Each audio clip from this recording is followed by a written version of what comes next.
toca viola de coxo, moço, bate o ganzá.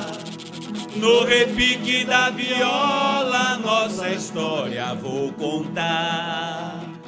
Toca viola de coxo, moço, bate o ganzá. No repique da viola, nossa história vou contar. Simbora, Flor Ribeirinha!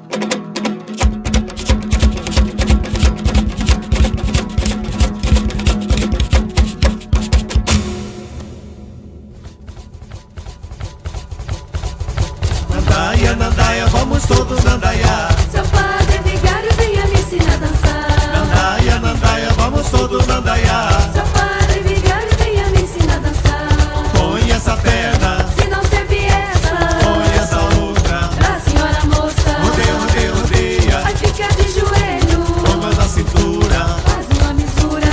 Palma, palma, palma. Pé, pé, pé. Palma, palma, palma. Pé, pé, pé. Nandaia, Nandaia, vamos todos Nandaia. Seu padre vigário venha me ensinar a dançar. Nandaia, Nandaia, vamos todos Nandaia. Seu padre vigário venha me ensinar a dançar.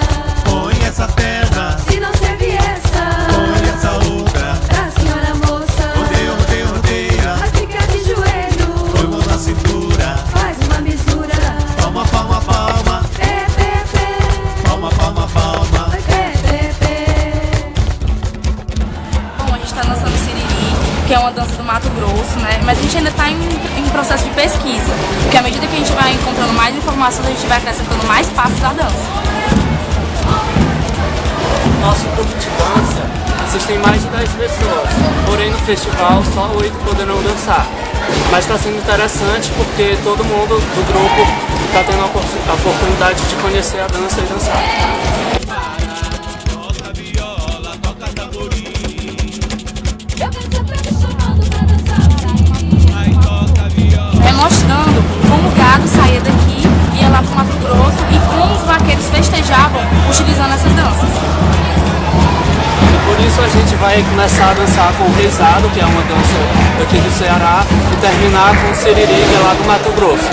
E embora a gente ainda não tenha começado a ensaiar o reizado, a gente ainda está em processo de pesquisa.